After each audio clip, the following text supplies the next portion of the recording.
Et donner la parole au ministre de la fonction publique, du travail et de la réforme du service public.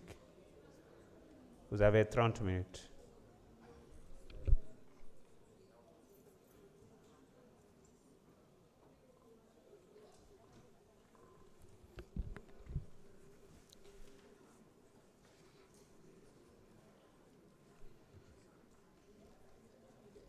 Merci beaucoup, Monsieur le Président. Monsieur le ministre de la Communication et des Relations avec les institutions, honorables députés,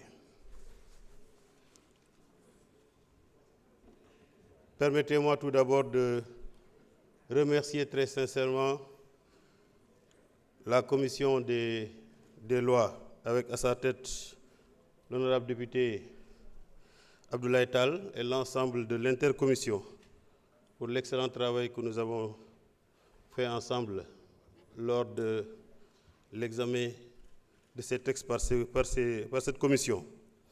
Et remercier également l'ensemble des honorables députés qui sont intervenus pour la pertinence de leurs observations et la pertinence des questions qu'ils ont eu à poser. Je m'en vais apporter quelques réponses à des interpellations.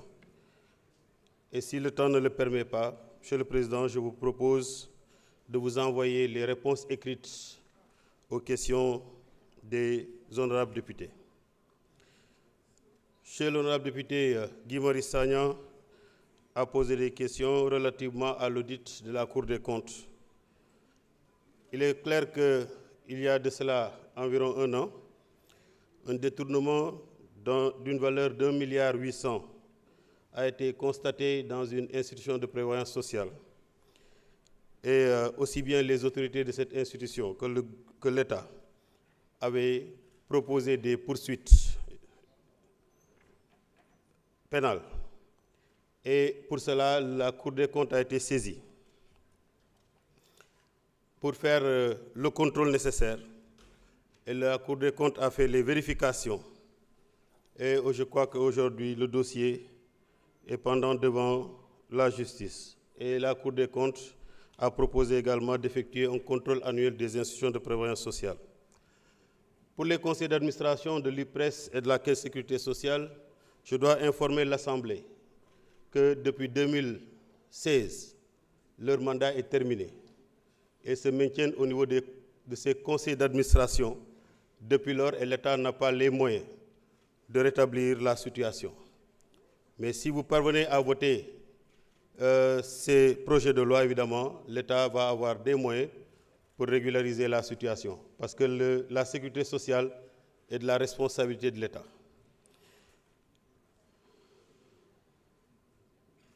Pour Radisson, les travailleurs de Radisson de Diamniadio, je les ai rencontrés quand j'étais au Conseil du dialogue social. Je revenais d'une mission et à ma descente d'avion, je suis allé les voir. Je crois qu'il faisait 22 heures.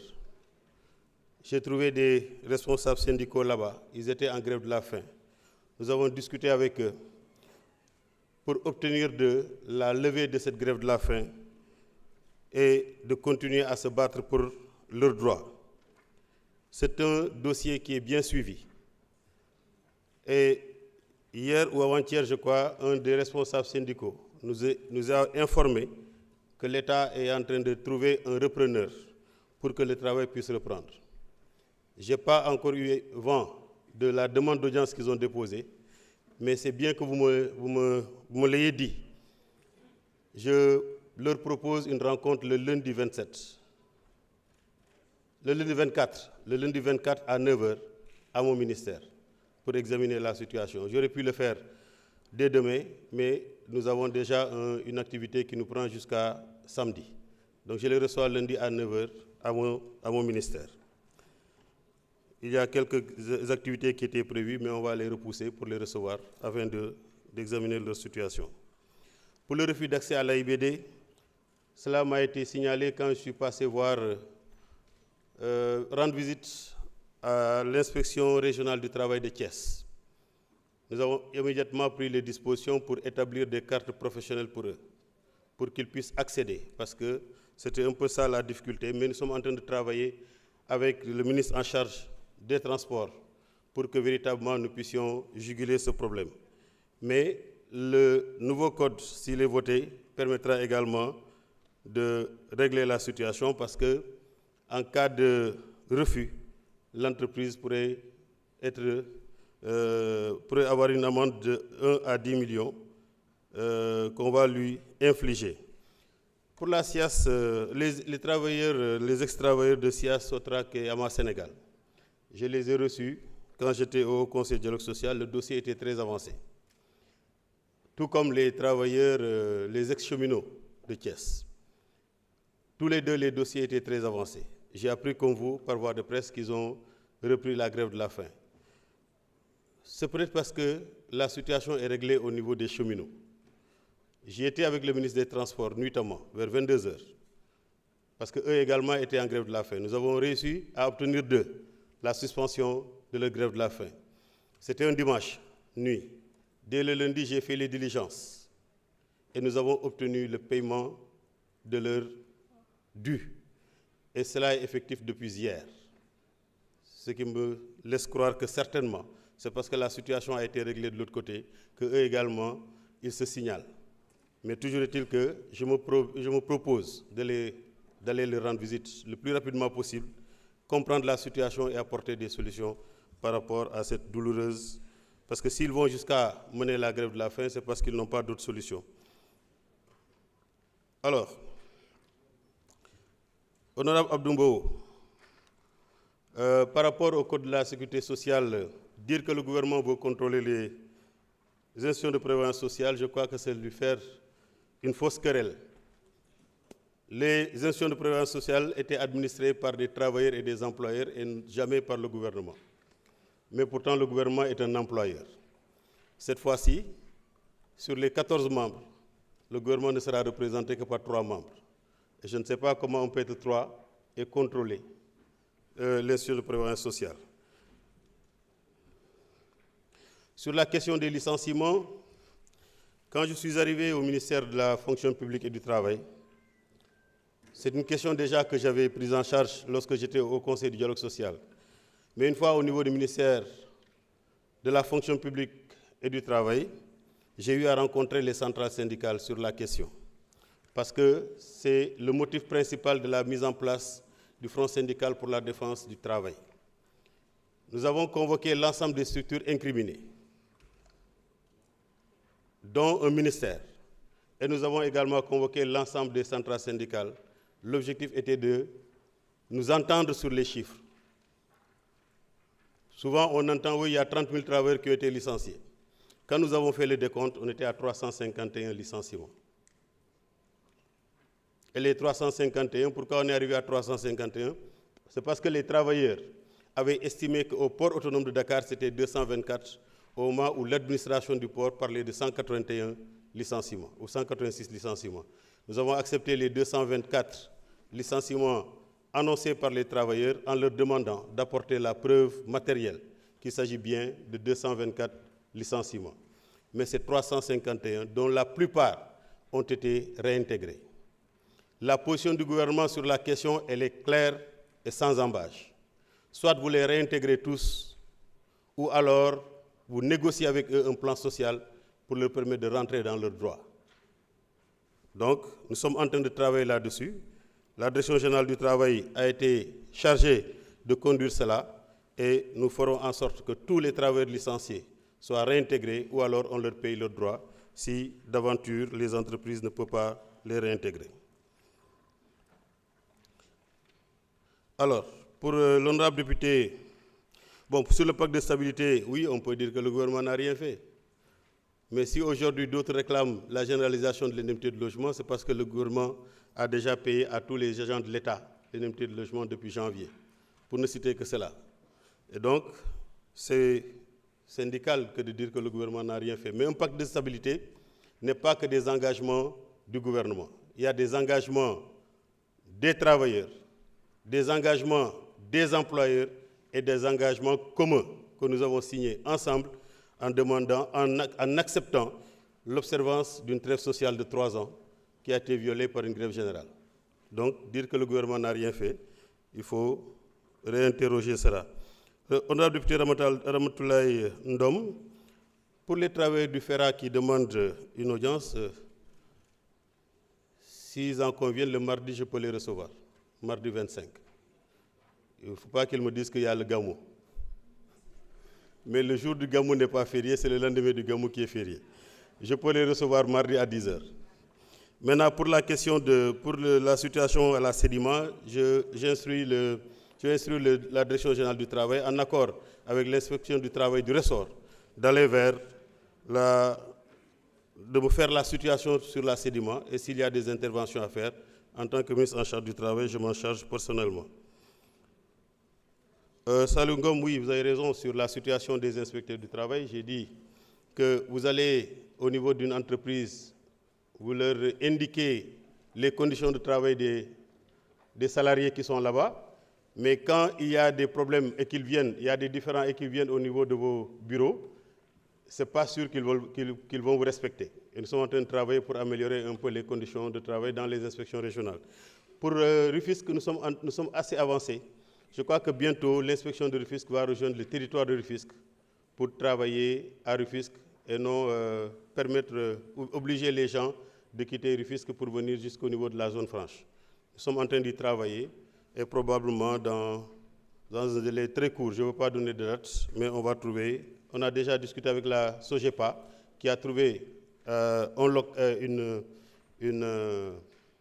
place en tout cas, où les occupants sont en train de libérer, et après ça, il y aura une réflexion pour que l'inspection de Rufisque puisse rejoindre là-bas.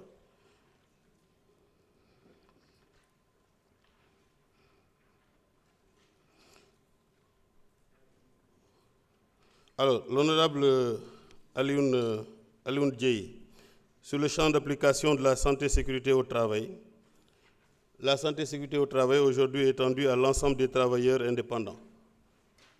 Et aujourd'hui, nous travaillons sur le principe d'universalité de la protection de la santé et sécurité au travail, non seulement sur le plan physique et mental des travailleurs, qu'ils soient donc du secteur public ou du secteur privé,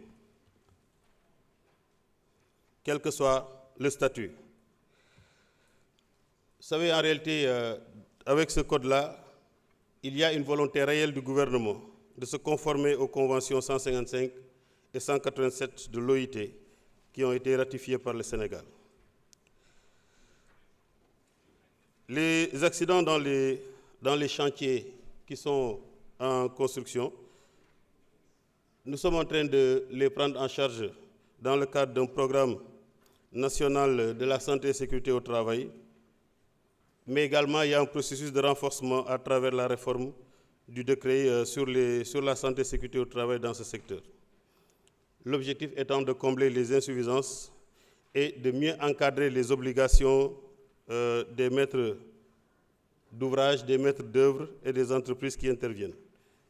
Et en plus, on a une visite régulière des inspections du travail. Vous avez signalé évidemment la faiblesse des moyens humains au niveau donc, des inspections du travail, mais quand même, régulièrement, ils font des descentes dans les entreprises pour essayer donc de voir la situation. Honorable Fodé Mané a parlé des contractuels de la santé. Il a cité un exemple de sa localité où il y a un ICP qui a 10 ans de contractualisation. C'est vrai que le ministère de la fonction publique est en train de procéder au recrutement de 2500 agents. Cela ressort du pacte de stabilité. On a constaté qu'il y a environ 18 000 agents qui manquent dans le secteur de la santé, un déficit de 18 000 agents. Et le gouvernement a décidé de procéder au recrutement de 2500 agents cette année. Parce que la réalité, c'est que depuis un bon moment, le gouvernement n'a pas recruté dans le secteur de la santé, ce qui a fait qu'il y a beaucoup de contractuels. La dernière fois que Son Excellence le Président de la République m'a accordé une audience, il m'a indiqué que c'est vrai qu'on parle de recrutement, mais il faut lutter contre une injustice parce qu'il y a beaucoup de travailleurs qui sont dans le secteur de la santé, qui pendant des années officient dans des endroits parfois très lointains et qui sont sous contrat. Il faut essayer de voir comment régulariser une partie de ce personnel tout en recrutant également dans la fonction publique. Donc, il s'agira en partie de régularisation de contractuels de la santé. Ce sont des orientations que nous avons reçues, mais également, on va procéder au recrutement. Et cela se fera sur la base de critères objectifs, sans parti pris. En tout cas, ce sont les orientations que nous avons reçues. Alors, pour les domestiques gens de maison, il y a plusieurs honorables députés qui sont revenus là-dessus, mais l'arrêté pris par mon département ne fixe pas un plafond, mais c'est plutôt un plancher. On dit au minimum, il faut payer ça. Maintenant, si vous pouvez payer plus, c'est tant mieux. Mais ça n'a jamais été plafonné. C'est le plancher qui a été indiqué pour éviter que ces gens-là, puisque déjà, il y a une difficulté avec eux. Quand vous demandez à un inspecteur du travail d'aller chez Guy Marius Sagna pour voir est-ce qu'il traite bien son employé, il y a des risques qu'il soit accusé de violation de domicile. Parce que c'est ça la difficulté. Mais évidemment, il y a des mécanismes pour pouvoir protéger davantage ces travailleurs qui souvent commencent un travail sur la base d'un engagement tacite entre les deux parties. Et le nouveau code prévoit également des dispositions pour que les entreprises de placement ne puissent pas prospérer et conduire ces derniers à un travail clandestin. Pour le travail des enfants, le nouveau code prévoit un dispositif plus rigoureux que l'actuel code, avec des amendes de 500 000 à 10 millions qui sont possibles en cas de contravention. On a député Ousmane Tchouf sur les écoles privées. Vous avez raison, il y a une nécessité d'accompagner ces écoles privées qui font une mission de service public. Pour les décisionnaires, il y a une étude qui est très avancée relativement à la réforme du système de retraite à l'IPRES. Mais vous savez, le Sénégal a un système de retraite basé sur la solidarité. Au niveau du FNR, ce problème ne se pose pas parce que les cotisations sont à un certain niveau. Mais au niveau de l'IPRES, le taux de cotisation est extrêmement faible. Par conséquent, le niveau des pensions est relativement faible. Ce qu'il y a, c'est qu'il faut continuer à réfléchir pour voir un peu comment augmenter les cotisations des travailleurs en activité pour améliorer les pensions de retraite de ceux qui sont déjà à la retraite. Honorable député Amadou Ba, numéro 2, parle de la généralisation des conventions collectives sectorielles. Il y a aussi aujourd'hui, quand moi j'ai quitté le Haut Conseil de dialogue social, il y a 2 projets de convention qui sont en cours et qui en principe doivent être livrés au plus tard fin décembre.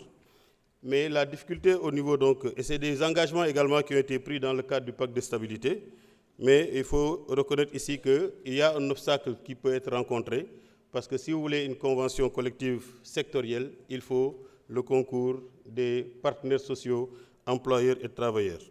Sur la loi sur la protection sociale des travailleurs indépendants et des artistes, c'est vrai, vous avez parlé d'une loi. C'est la loi 2021-09 du 14 janvier 2021.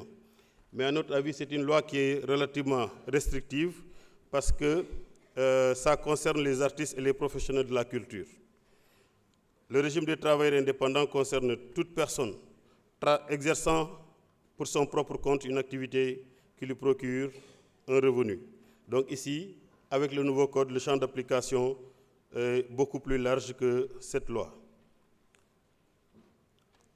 Honorable député Thérèse Faye a fait de très bonnes interventions. Elle a parlé également du salaire des domestiques. Mais sur la situation des crèches, elle a parfaitement raison. Autant on veut faire la promotion des travailleuses, autant on veut faire une amélioration du congé de maternité, donc de la question de la maternité. Je rappelle que actuellement le congé de maternité est de 14 semaines et dans le nouveau code, le congé de maternité va passer à 18 semaines. La période d'allaitement qui était de 15 mois à partir de la date 15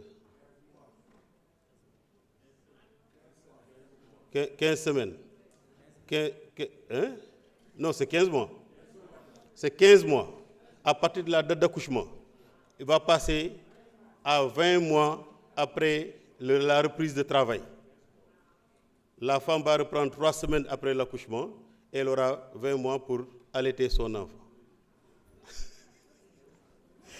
Bien. Non, je crois que Nafikan a posé la question sur la retraite. Le délai de liquidation de la pension de retraite, on a trouvé un mécanisme au niveau de la fonction publique pour que le FNR, même sans que le travailleur qui arrive à la retraite ne dispose de son acte de départ à la retraite, qu'il puisse percevoir sa pension. Aujourd'hui, au niveau de l'IPRES également, grâce au nouveau système d'information, il est possible donc de liquider la pension 1 mois après que le travailleur puisse accéder à la retraite. Pour la retraite anticipée, elle existe déjà pour tout travailleur qui justifie une inaptitude médicalement constatée. Et cette retraite anticipée est accordée à partir de 55 ans, sans application d'un abattement sur les droits acquis. Honorable député Awasek, elle avait déjà posé la question en commission. Elle a encore posé la question sur la couverture sociale des travailleurs en situation de handicap. Notre dispositif législatif ne fait aucune exclusion pour les travailleurs en situation de handicap. Ils bénéficient des mêmes droits en matière de protection sociale. Et pour aller plus loin, le nouveau Code de sécurité sociale a même institué un régime d'assistance médicale au profit des personnes ne bénéficiant pas de ressources suffisantes pour contribuer à un régime d'assurance maladie obligatoire.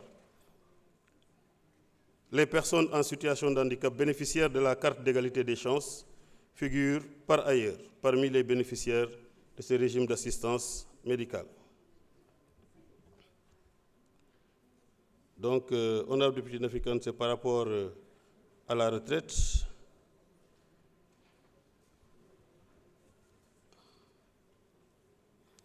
Ousmane Sy a posé la question sur la disponibilité des décrets d'application. Vous savez, même le nouveau code, il y a encore des décrets qui n'ont pas encore été pris. Mais pour les nouveaux codes, mon département avait déjà pris les devants en élaborant des projets de décrets qui seront discutés avec les partenaires sociaux, travailleurs et employeurs dès le vote de ces codes pour éviter évidemment qu'il y ait des retards. Mais tous les projets de décret seront discutés dans un dispositif tripartite entre le gouvernement, les partenaires sociaux travailleurs et les partenaires sociaux employeurs.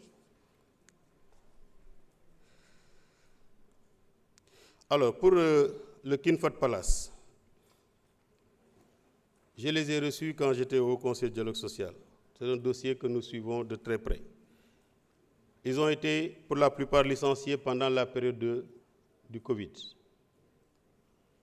La réglementation dit que si une entreprise licencie un travailleur et qu'il doit en prendre d'autres dans les 2 ans qui suivent, la priorité revient à ceux qui ont été licenciés. Mais entre la période de Covid et aujourd'hui, vous conviendrez avec moi que ça fait bien plus de 2 ans. Je crois que c'est par le dialogue social qu'il faut régler cette question-là pour permettre à ce que ces travailleurs-là puissent retrouver le chemin du boulot. Oui, l'hôtel, certains le disent, est déjà dans un état de délabrement assez inquiétant, mais je crois que ça peut poser des risques par rapport aux travailleurs qui sont là-bas. Bon, pour les décisionnaires, il y a un travail qui a déjà été fait avec la publication du décret les concernant. Depuis hier, pour une semaine, la Direction générale de la fonction publique a fait est en train de faire un guichet unique pour permettre de produire les actes pour l'ensemble des dossiers qui ont été déposés, pour leur intégration comme fonctionnaires pour tous ceux qui remplissent les critères.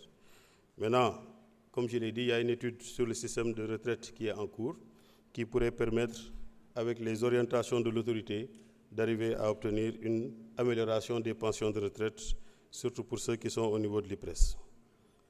Maintenant, pour leur reversement au niveau du FNR également, ce sont des études qui sont en cours pour voir un peu dans quelle mesure on peut aller dans le sens de faire cette opération-là.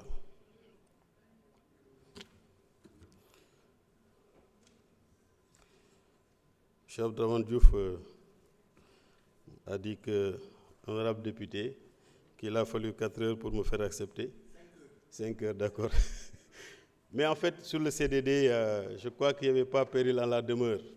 Mais s'il y a un problème de compréhension, parce que quand on dit que la durée maximale est de 4 heures, dans les faits, aujourd'hui, la durée maximale est de 4 heures. 4 ans. Si la durée maximale est de 4 ans, renouvellement et prolongation compris, et certains veulent faire une interprétation erronée en disant que quand on fait 2 renouvellements de 4 ans, ça fait 16 ans. Ce n'est pas ça la réalité. Mais si cette formulation permet d'apaiser, évidemment, nous sommes obligés de vous rejoindre parce que l'Assemblée nationale également a des prérogatives. Non, je n'ai pas dit vous. Honorable, je n'ai pas dit vous. J'ai dit qu'il y en a qui ont fait une interprétation erronée de cela. Mais vous, vous avez fait une bonne lecture de cela.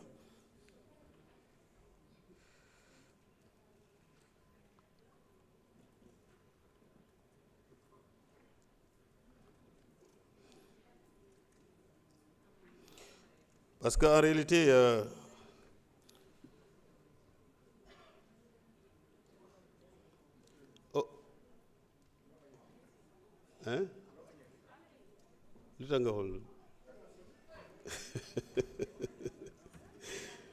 Alors, par rapport à l'honorable député,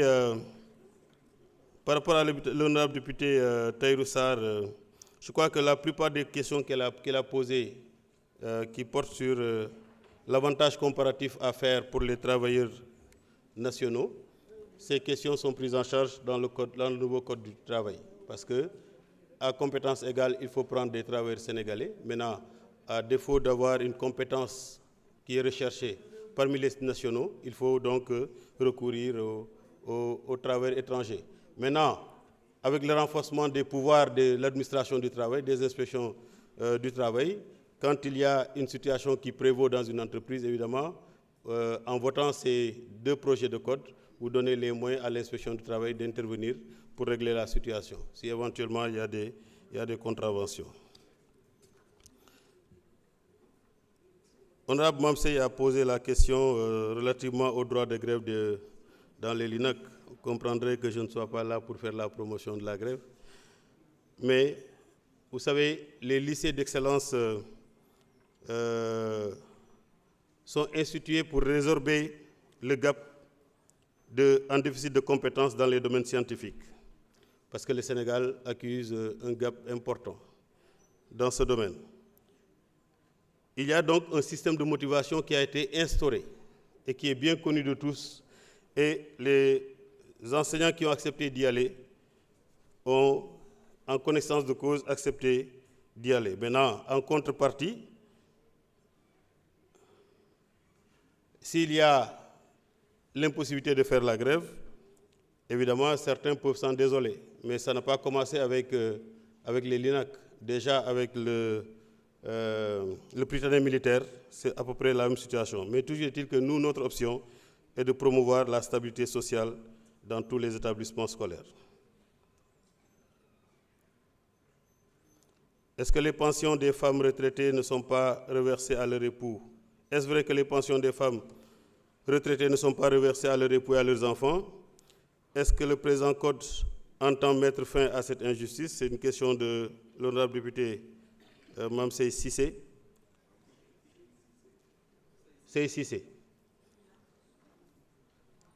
Cette question revient souvent d'ailleurs. Nos services techniques y ont apporté une réponse à travers des consultations écrites venues de l'hémicycle. Les femmes, au même titre que les hommes, perçoivent une pension de retraite calculée exactement de la même manière. Lorsque la femme décède, ses ayants droit peuvent prétendre à une pension de réversion. Cela est depuis toujours contenu dans les règlements intérieurs de l'IPRES et est ainsi appliqué. Ce nouveau code, tout comme les anciens textes, ne prône aucune forme de discrimination. Cependant, il est important de préciser qu'il existe en sécurité sociale un principe qui interdit le cumul des prestations. Je crois que là aussi, on l'avait bien expliqué dans les travaux de commission. Une veuve bénéficiaire d'une pension de retraite ne peut prétendre à une pension de veuve au décès de son conjoint.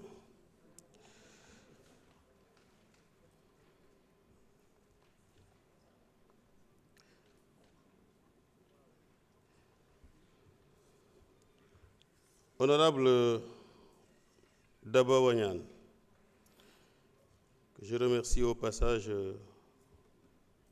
aussi. Donc, dans le cadre de la mise en œuvre du Pacte national de stabilité sociale pour une croissance inclusive et durable, l'inspection régionale du travail et de la sécurité sociale de Thiès a fait tenir des élections de délégués du personnel au niveau des ciments de Sahel. Les ciments de Sahel aussi, c'est un dossier que je connais parfaitement parce que j'ai eu à recevoir aussi bien le collège des délégués du personnel et un syndicat qui n'avait pas pu participer à ces élections, également l'administration donc des ciments du Sahel. Et nous avons essayé de faire les diligences. Si aujourd'hui, en tant que ministre, l'inspection régionale du travail de Thiès fait en sorte que ces élections se tiennent, n'est-ce pas? Je pense que c'est une très bonne chose. Des instructions seront données pour que une mission de contrôle s'effectue dans cette entreprise. Honorable Ousmane Fall me demande pourquoi Racine Sy est au Kinfat Palace, il est à Caisse de sécurité sociale, il est à l'IPRES. S'il fait partie d'une organisation patronale qui lui confie un mandat dans les institutions de prévoyance sociale, c'est de la responsabilité de l'organisation patronale. S'il est entrepreneur et qu'il est à la tête de la... Mais ce n'est pas des structures qui sont des structures publiques, et je crois qu'on ne peut pas lui dénier le droit d'être à ce niveau. Pour l'intégration ou le reversement des décisionnaires au FNR, je crois que c'est la même question. Sur la question des licenciements de l'honorable député Thierno Alassane Sall, évidemment, j'ai répondu par rapport à ces licenciements. Tous ceux qui se sentent licenciés, parce que quelquefois on vous parle de licenciement alors que le contrat était un contrat à durée déterminée qui est arrivé à échéance. On arrête le contrat et après on dit qu'on est licencié. C'est vrai que c'est une fin d'activité, mais ça ne signifie pas. Toujours est-il que quand on se sent léger, il faut donc aller vers, c'est comme le cas du Puma, ils ont saisi l'inspection du travail, ils ont également saisi la direction générale du travail et de la sécurité sociale et aujourd'hui nous sommes en train de prendre en charge cette question-là en attendant de savoir exactement ce qu'il en est. Honorable Cheikh Faye, sur l'implication des médecins du travail dans le processus d'élaboration du projet de code de la sécurité sociale, ils ont été impliqués, n'est-ce pas? La présidente de l'association des médecins d'entreprise du Sénégal était membre de l'équipe projet qui a élaboré le code, et ce, jusqu'à sa retraite. Donc, ils ont été impliqués.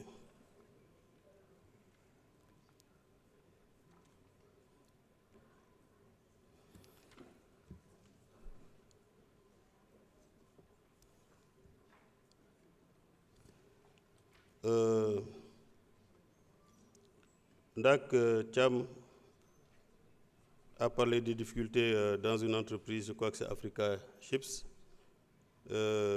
Évidemment, on va voir ça de très près. Sur la question de la RTS, je crois que la question est adressée à mon collègue de la communication, mais nous y travaillons pour trouver une solution sur cet accord d'entreprise au niveau de la RTS qui divise aujourd'hui le directeur général avec les syndicats.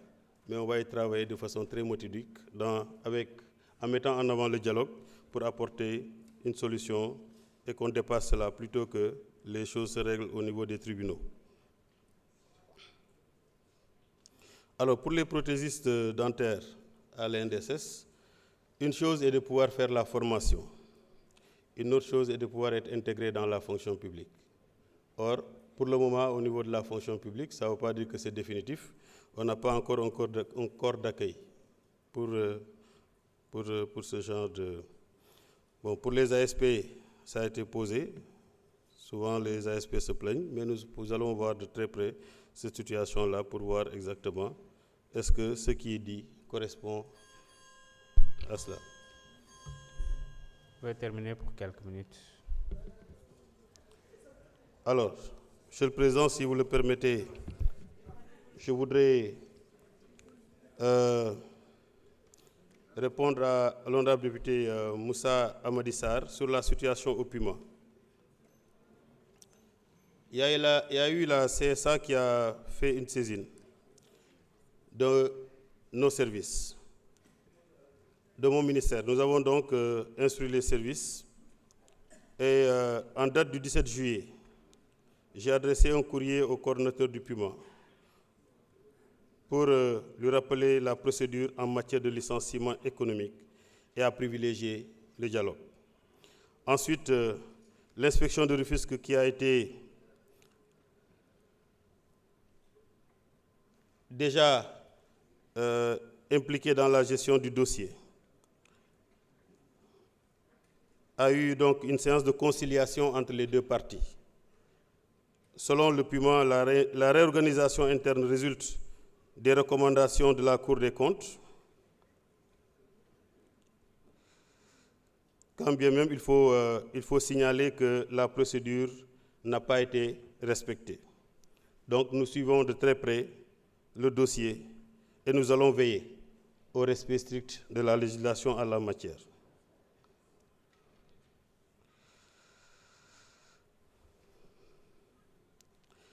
Pour la présidence des conseils d'administration, le président du conseil d'administration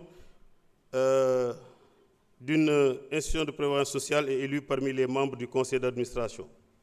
Et cette présidence est assurée en alternance pour chaque mandat par un membre appartenant au collège des employeurs, puis par un membre appartenant au collège des travailleurs. La nouveauté introduite par le nouveau code, c'est que désormais, les mandats sont limités à 3 ans, une seule fois renouvelable, ce qui va éviter que les gens s'éternisent dans les conseils d'administration d'une seule et même institution de prévoyance sociale. Honorable Ndeye Awa Dieng a parlé de la parité professionnelle. Il y a des secteurs où les femmes sont majoritairement employées quand même. C'est le cas notamment dans certaines industries alimentaires. Par conséquent, il faut développer et renforcer les initiatives pour que les femmes aient des aptitudes à occuper des postes au sein des entreprises. Mais vous savez, j'ai été à Louga où j'ai trouvé une gouverneure qui a tellement bien entretenu la gouvernance que je me demande est-ce que si c'était un homme, il allait faire la même chose. Donc, les femmes dans certaines positions, elles se distinguent. Ndeye Awa Dieng demande si le nouveau code garantit l'égalité de rémunération entre les travailleurs, hommes et femmes. Oui, le principe est expressément posé. L'article 193 prévoit qu'à conditions égales de travail, de qualification professionnelle et de rendement, ou en cas de travail à valeur égale, la rémunération est égale pour tous les travailleurs, quel que soit notamment leur sexe, leur origine, leur âge ou leur statut. Cette garantie complète le principe général d'égalité professionnelle et de non-discrimination qui s'applique notamment à la rémunération et aux avantages sociaux. Les conventions collectives doivent également prévoir les modalités d'application du principe à travail égal ou de valeur égale, rémunération égale. Donc la réforme ne se limite pas à interdire la discrimination salariale, elle inscrit l'égalité de rémunération dans le régime même de détermination du salaire et permet d'en contrôler l'application. Monsieur le Président, si vous le permettez, les autres questions pourront bénéficier de réponses écrites de ma part, comme c'est déjà fait pour les questions qui ont été posées en commission. Ce matin, nous avons déposé le courrier pour les questions-réponses. Mais encore une fois, si vous parvenez, ou si vous acceptez de voter ces codes, évidemment, vous allez améliorer grandement la situation du monde du travail par le renforcement de la protection du travailleur, mais également par la promotion de la compétitivité de l'entreprise. Monsieur le Président, je vous remercie. Honorable député, merci beaucoup. Les médecins, oui? Merci beaucoup. Hein? Si, j'ai donné vos réponses ici. Merci. Bon, si le Président voudrait aussi, je peux continuer pour vous donner les réponses. Vous pouvez le faire par écrit après. Je ferai par écrit. Merci beaucoup. Merci, à travers Président. une audience. Merci beaucoup. La discussion générale est close. Nous allons procéder au vote, mais avant cela, je